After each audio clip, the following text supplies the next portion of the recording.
What's up guys, Saf here on Super Saf TV, and it's June already, which means we're halfway through the year, and as I've been doing for the past 7 or 8 years, it's time for my top 5 smartphones of the year so far. Now what usually tends to happen is that these top 5 lists and smartphone awards and things are towards the end of the year, which is all well and good, but it does mean that some amazing devices that come out towards the beginning of the year do tend to get forgotten. And what about if you want to see what the best options are right now, not towards the end of the year? Well, that's what I'm here for. Now, as always, I do have to throw out a few disclaimers before I start.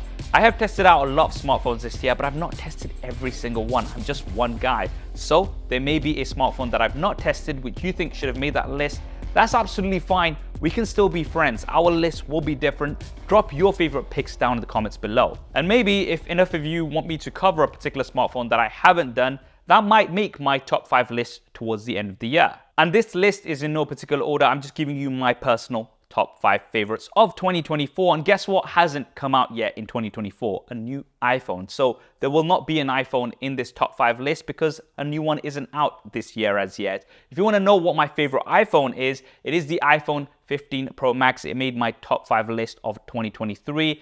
It's an amazing smartphone, great all-rounder. I like the titanium builds. I like the consistent cameras, which I still think take the best video out there. The 5x zoom is amazing for portraits. And finally, we have USB Type-C. Now with all of that out of the way, let's get to the list. So the first smartphone on my list, once again in no particular order, is the Samsung Galaxy S24 Ultra. It came out very early and really set the bar for the flagships of 2024.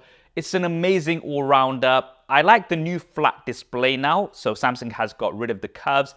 It's got Gorilla Glass armor, which is noticeably less reflective, and it's also more scratch resistant. I really like the new 5x zoom camera, which doesn't really compromise on that extended zoom that we had on the S23 Ultra. And in actual fact, it gives you better extended zoom in low light, and I also prefer it for portraits. It's powered by the 8 Gen 3 for Galaxy, and no matter what region you get the S24 Ultra in, you will still get that same consistent chipset. The S Pen is super useful, even though I might not use it every day. And Samsung has promised 7 generations of Android OS updates, which brings it in line with Google's actual devices. Now, it is packed with a bunch of AI features, which got lots of headlines towards the beginning of the year, such as Live Translate, Interpreter, all of the AI photo editing features where you can remove people from the background and use generative AI to fill in the gaps when you rotate an image. But if I'm completely honest with you, I very rarely use any of these AI features. I guess they're nice to have, but they're not something that I personally use every day. The battery life on the S24 Ultra is pretty good overall, but there are other devices on this list that give you better battery life and faster charging. And this is a premium smartphone for a premium price. It starts at $1,300 or £1,250, making it the most expensive smartphone on this list. Having said that, Samsung do have lots of great offers, so I will leave my affiliate link down in the description below. Right now, I believe they are offering double the storage for the same price. An honorable mention does have to go to the Samsung Galaxy S24 and the S24 Plus. Excellent smartphones, offer a lot of what the S24 Ultra does. Those AI features are all there, but at a lower price. Now, the next smartphone on my list actually got overshadowed by the S24 Ultra, I think. And I think it's the most underrated smartphone out this year. That is the OnePlus 12. Now, it doesn't have any fancy AI features, but it's a solid smartphone nevertheless. We have to talk about the price. The OnePlus 12 starts at around £850 in the UK or $800 in the US, but right now, it's on for $700. Now, that is an amazing deal and significantly cheaper, almost half the price of the Samsung Galaxy S24 Ultra in the US. And for that, you are getting a 120Hz Pro XDR display. It gets super bright. You've got a partial peak HDR brightness of 4500 nits. It's powered by the Qualcomm Snapdragon 8 Gen 3. And the OnePlus 12 cameras are actually very good. They're really good flagship level cameras. We've got some of the similar hardware that we had on the OnePlus Open from last year. And we have a large 5400 milliamp hour battery, which gives you excellent battery life with a 100-watt SuperVOOC charger included out of the box. And OnePlus has promised 4 years of software updates and 5 years of security updates, which isn't the 7 years that Samsung and Google offer, but still pretty respectable, I would say. And we do have that curved screen. I know this is something that comes down to personal preference, but I know a lot of people don't like a curved screen and prefer something flat. Now, I do have to give an honorable mention to the OnePlus 12R. At $500, I think it's a great deal. I would say it's a bit of a cutback version of the OnePlus 12, kind of focused on gaming. There's also a unique Genshin Impact version if you're into that. And I did do a detailed gaming battle of the OnePlus 12R versus Enabong from Bored Out of Work. You can check that video out in the description. The next smartphone on my list is the Honor Magic 6 Pro. This is a great all-around flagship. We have the full Google Play Store, which some people still ask me about. Honor devices have separated from Huawei a long time ago. We've got a nice symmetrical design, a beautiful 6.8-inch 120Hz AMOLED display, which has a 5,000 nits peak HDR brightness. And it also has the industry's highest PWM dimming frequency, 4,320 Hz dynamic dimming, which makes it very easy on the eyes in low light conditions. We have excellent overall cameras, 50 megapixel primary with a variable aperture, which we don't see much of these days, 50 megapixel ultra-wide camera, and a 180 megapixel periscope zoom camera, which I believe is the highest resolution on a periscope zoom camera out there. We still have Honor's AI motion sensing capture, which is great to capture action shots, and it is powered by the flagship once again, the Snapdragon 8 Gen 3 mobile platform. Now, this has one of the best battery lives on a smartphone that I've tested this year. It's got a huge 5,600 milliamp hour battery, and it does support 80 watts of supercharging or 66 watts of wireless supercharging. Unfortunately, this year, Honor do not include the charger out of the box, and we once again have 4 years of OS updates and 5 years of security updates, which is pretty good, but not as good as Samsung and Google. It also has an even more curved screen than the OnePlus 12 because it curves on all sides. I think it looks amazing, but once again, some people don't prefer that. Now, Honor also released a special edition of the Honor Magic 6 Pro, the Porsche design Honor Magic 6 RSR.